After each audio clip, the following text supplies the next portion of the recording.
మహాగణాధిపతయే నమః. ఓం గురుభ్యో నమః. ఓం శ్రీమాత్రే నమః. పరమేశ్వర స్వరూపమైనటువంటి జ్యోతిష, వాస్తు మరియు ఇతర అనేకమైనటువంటి శాస్త్రములను మనకు అందించినటువంటి మహర్షులకి నమస్కారం. హయగ్రీవ హయగ్రీవ హయగ్రీవేతి యోపదేత్తస్స నిస్సరతే వాణి జనుకన్యా ప్రవాహవత్. అరుణాం కరుణాతరంగితాక్షీం ధృతపాశాంకుశపుష్పబాణచాపాం అనిమాదిభిరావృతాం మయూకైః అహమిత్యేవ విభావయే భవానీం. శ్రీమాత్రే నమః. ప్రేక్షకులకి ఆ లలితాంబిక అమ్మవారి యొక్క అనుగ్రహం పరిపూర్ణంగా కలగాలని స్ఫూర్తిగా కోరుకుంటూ మనం ఈరోజు పక్ష ఫలితములు అంటే 16వ తేదీ నుంచి 31వ తేదీ వరకు ఉండేటువంటి గ్రహస్థితిని ఆధారంగా చేసుకొని ఏ లగ్నముల వారికి, లగ్నం తెలియని వారు రాశిని చూసుకోండి, వారికి ఏ విషయాల్లో చాలా బాగుంటుంది, మరియు ఏ విషయాల పట్ల జాగ్రత్త వహించాలి, ఎటువంటి పరిహార మార్గం చేసుకోవాలి. అది కాకుండా మనకి ఈ పక్ష ఫలితాల ఎండింగ్ నుంచి ఉగాది ప్రారంభమవుతుంది. ఉగాది నుంచి ఈ కొత్త సంవత్సరం శ్రీ విశ్వవసునామ సంవత్సరంలో అన్ని విధాలా బాగుండాలంటే ఏ నియమాలు పాటిస్తే అందరికీ బాగుంటుందనేటువంటి విషయాలు చెప్తుంది నేనైనప్పటికీ కూడా చెప్పిస్తుంది సాక్షాత్ లలితాంబవారిగా భావిస్తూ ఒక్కొక్క రాశి గురించి, ఒక్కొక్క లగ్నం గురించి తెలుసుకుందాం. వృశ్చిక లగ్నము, వృశ్చిక రాశి. వృశ్చికం వారి కనుక చూసుకున్నట్లయితే మీ యొక్క రాశ్యాధిపతి అష్టమ స్థానంలో ఉన్నాడు, శత్రుక్షేత్రంలో. దీనివల్ల కొన్ని రీసెర్చెస్ సక్సెస్ అవుతాయి. ఏదైనా ప్రయోగం చేస్తున్నాము, ఏదైనా రీసెర్చ్ చేస్తున్నాము, అది ఖచ్చితంగా సక్సెస్ అవుతుంది. మరియు గురుబలము, మీ యొక్క రాశికి గురుబలం ఉంది చెప్పాలంటే. అయితే ఈ ఇయర్ ఎండింగ్ కల్లా, ఈ మంత్ ఎండింగ్ కల్లా కొత్త సంవత్సరంతో మీకు అర్ధాష్టమ శని కూడా పోతుంది. కాబట్టి ఎప్పుడైతే శని మీకు 4వ స్థానం నుంచి జరుగుతున్నాడో, కొత్తగా ఏదైతే కన్స్ట్రక్షన్స్ ఆగిపోయి గతంలో ప్రారంభించడం ఆగిపోయినా మరలా పునఃప్రారంభం అవ్వడం, భూముల మీద గతంలో వ్యవసాయంలో నష్టపోయిన వారికి ఇక్కడి నుంచి కాస్త లాభాలు రావడం, ఇవి బలంగా చూపిస్తున్నాయి. ఇంపోర్ట్ ఎక్స్పోర్ట్స్ మూలంగా కూడా ధనయోగాలు, మరియు కన్స్ట్రక్షన్స్ మూలంగా కూడా కొంతవరకు ధనయోగాలు పెరగడము, స్కాలర్షిప్స్ రావడం, ఇట్లాంటివి కూడా పెరుగుతాయి మీకు నెక్స్ట్ రాబోయేటువంటి కాలంలో.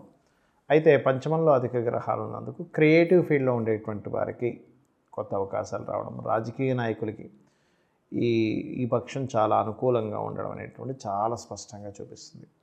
అలాగే మరొక విషయం ఏంటంటే, ఇక్కడ గమనించుకున్నట్లయితే విదేశాలకు వెళ్ళి ఉద్యోగం కోసం చేసే ప్రయత్నం ఫలిస్తుంది. అందులో ముఖ్యంగా banking sectors, software related, chit funds సంబంధించినటువంటి ఉద్యోగంలో ఉండేటువంటి వారికి, ప్రయత్నం చేసేటువంటి వారికి, మరియు సినిమా ఫీల్డ్ కావచ్చు, క్రియేటివ్ రిలేటెడ్ ఎనీథింగ్, లేదా ఏఐ ఇట్లాంటి వాటిల్లో ఉద్యోగం కోసం ప్రయత్నం చేసేటువంటి వారికి అనుకూలంగా ఉంది చెప్పాలంటే. బికాజ్ ఆఫ్ బయట దేశాలకు వెళ్ళి ఉద్యోగం చేసే యోగం ప్రస్తుతం మీకు నడుస్తుంది. అలాగే కాస్త వ్యాపార లాభాలు, అందులో ముఖ్యంగా సాఫ్ట్వేర్ రంగాల్లో ఉండేటువంటి వారికి వ్యాపార లాభాలు పెరుగుతాయి, అందులో ఎటువంటి సందేహం లేదు. మరియు మరొక విషయం ఏంటంటే, ఇక్కడ ఈ పంచగ్రహ కూటమి, దాంతోపాటు చంద్రుడితో పాటు షష్టగ్రహ కూటమి కూడా వస్తుంది. కాబట్టి ఉపాసనా మార్గాలు, ఏదైనా సాధనా మార్గాల్లో ఉండేటువంటి వారికి మీకు కొన్ని అద్భుతాలు కానివ్వండి, కొన్ని మిరాకిల్స్ కనబడడం కానీ తెలియడం కానీ జరుగుతూ ఉంటుంది. ఇక మీరు చేయవలసినటువంటి దేవత ఆరాధన ఏమిటి అని చెప్పి చూసుకున్నట్లయితే, ఇక్కడ మీరు దుర్గాదేవిని ఎక్కువగా చేస్తూ ఉండండి. మరియు మనకి పంచాయతనము అంటారు, అంటే గణపతి, శక్తి, శివుడు, పార్వతి, అదే మన విష్ణువు, కొంతమంది స్కందుని కూడా పెట్టి చేస్తూ ఉంటారు, సూర్యభగవాను. ఈ రకంగా వీళ్ళని పెట్టి ఆరాధించడం అనేటువంటిది మీకు చాలా చక్కటి ఫలితాలు ఇస్తుంది. మనకి ఈ పక్షం ఎండింగ్ నుంచి శ్రీ విశ్వవసు నామ సంవత్సరం రాబోతుంది. సో ఈ సంవత్సరంలో మనకి అన్ని విధాలా బాగుండాలి, నష్టాలు కలగకుండా ఉండాలి, లాభాలు కాస్త ఎక్కువగా రావాలి, రుణ రోగ శత్రు బాధల నుంచి బయటపడాలి అనుకుంటే మనం చేయవలసింది ఏమిటి? అసలు నిత్యము నేను చెప్పినటువంటి ఈ 5 సూత్రాలు కనుక పాటించగలిగితే, ఒకటి, మీకు కష్టం రాదని నేను చెప్పను, కానీ కష్టాన్ని హ్యాండిల్ చేసేటువంటి శక్తి మీకు ఖచ్చితంగా వస్తుంది, అందులో ఎటువంటి సందేహం లేదు. అలాగే మీరు ఉన్న స్థితి నుంచి ఖచ్చితంగా ఎదగడం జరుగుతుంది, గుర్తుపెట్టుకోండి. కష్టం వచ్చినా, ఎందుకంటే ఈ ప్రపంచంలో అందరికీ ఉంటాయండి కష్టాలు. మనకి చిన్న బిజినెస్ నెలకు ఒక 15,000, 10,000 సంపాదించే వ్యక్తి దగ్గర నుంచి వేల కోట్లు టర్న్ ఓవర్ చేసే పెద్ద బిజినెస్ పీపుల్ వరకు కష్టం ఉంటుంది. బట్ ఇక్కడ క్వశ్చన్ ఏంటంటే, కష్టాన్ని హ్యాండిల్ చేసే శక్తి మనలో ఎంత ఉంది అనేది చాలా ముఖ్యమైనటువంటి అంశం.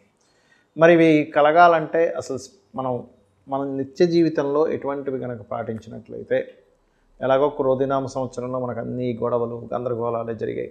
కానీ విశ్వవసునామ సంవత్సరంలో అంత గందరగోళం అయితే ఉండదు, కానీ కొంత జలపు సంబంధించినవి, ఎందుకంటే జలరాశుల్లో అధిక గ్రహాలు ఉండడం ఉన్నాయి కాబట్టి అది కూడా పెద్ద పెద్దగా ఏమి ఉండదు. ఏదో రోగాలు వస్తాయని చెప్తున్నారు, కానీ అంత ఏమీ ఉండదండి. ఏవో పెద్ద పెద్ద రోగాలు రావడం అట్లాంటివి ఏమీ ఉండదు, ఏం టెన్షన్ పడకండి. అయితే ఇక్కడ మీరు పాటించవలసినవి ఏంటో చెప్తాను నేను మీకు. మీకు గనక చక్కగా సమయం ఉంది, లేదా సమయం చేసుకోనైనా రోజు ఒక్క 10 నిమిషాలు, ఎక్కువ సమయం అక్కర్లేదు, ఒక్క 10 నిమిషాలు భగవంతుడి ముందున కూర్చొని మీ ఇష్టదైవాన్ని పంచోపచార పూజ ఎలాగో చేస్తాం. పంచోపచార పూజ అంటే గంధము, పుష్పము, ధూపము, దీపము, నైవేద్యం. ఈ పంచోపచార పూజతో పాటు కాసేపు ఒక్క 10 నిమిషాలు అలాగా శ్రీమాత్రే నమః లేదా మీ ఇష్టదైవాన్ని ఎవరినైనా అలా తలుచుకోండి. అది ఎలా అంటే ఎంతో ప్రేమగా, మరొకటేం లేదు. అంటే ఇలా చేయడం వల్ల ఏమవుతుందంటే మీకు ఫస్ట్ పాయింట్ నెంబర్ 1, మీరు ఏదైతే హ్యాండిల్ చేయలేము, ఇది చాలా కష్టంగా ఉంది అని అనుకునేటువంటిది మీరు చాలా ఈజీగా డీల్ చేయగలుగుతారు. కారణం, మీరు ఎప్పుడైతే కంటిన్యూస్గా మార్నింగ్ అండ్ ఈవినింగ్ ఒక 10 నిమిషాలు 15 నిమిషాలైనా సరే ధ్యానం చేయగలుగుతారు, ఒక నామస్మరణం చేయగలుగుతారు, ఖచ్చితంగా మీకు చాలా చిన్న విషయంగా కనిపించడం స్టార్ట్ అవుతుంది. ఒకటి. ఇక రెండవది, మీకు దగ్గరలో ఏదైనా ఆలయం ఉన్నట్లయితే క్రమం తప్పకుండా రోజు వెళ్ళండి. మీ ఇష్టదైవ ఆలయం ఆంజనేయ స్వామి కావచ్చు, సుబ్రహ్మణ్య స్వామి కావచ్చు, ఏదైనా కానీ. ఇంకొకటి, రోజు వెళ్ళగలిగితే గోశాలకు వెళ్తే ఇంకా మంచిది. కనీసం వారానికి ఒక్కసారైనా కర్మకారకుడైనటువంటి శని భగవానుడికి సంబంధించిన రోజు శనివారం నాడు కనీసం వెళ్ళండి. అయితే ఇందులో ఒక్కొక్కరు ఒక్కో రోజు వెళ్ళడం అనేటువంటిది చాలా మంచి ఫలితం ఇస్తుంది. ఎలాగా అంటే, మీకు ప్రమోషన్స్ రావాలి, పేరు ప్రఖ్యాతలు రావాలి, ఆదివారం వెళ్ళి గోవుకి చక్కగా గోధుమ రవ్వ తినిపించండి.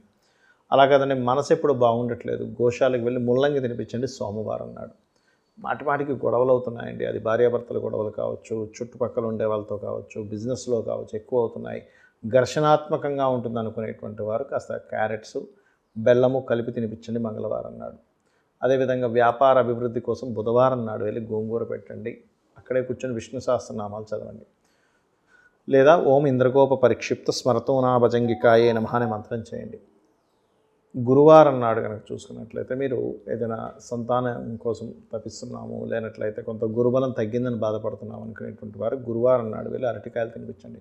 శుక్రవారం నాడు మీరు చక్కగా తీపి చపాతీలు కానీ, అంటే తేనె పూసిన చపాతీలు, ఒక 3 చపాతీలు, నూనె వేయకుండా కాల్చిన చపాతీలు గోవుకు తినిపిస్తూ మీరు ఓం సంపత్కరీ సమారూఢ సింధుర వ్రజ సేవితాయే నమః, మన సంపాదన అంటే ధనం కోసం ఇబ్బంది పడుతున్నాము, సంపాదన సంబంధించినటువంటి ఇబ్బందులు ఉన్నాయనుకునేటువంటి వారు అలా చేయొచ్చు.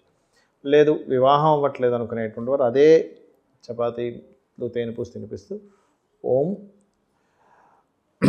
కామేశబద్ధ మాంగళ్య సూత్ర శోభిత కందరాయే నమః అనే మంత్రం చేసుకోవచ్చు. సంపద కోసం ఏంటంటే ఓం సంపత్కరీ సమారూఢ సింధుర వ్రజ సేవితాయే నమః.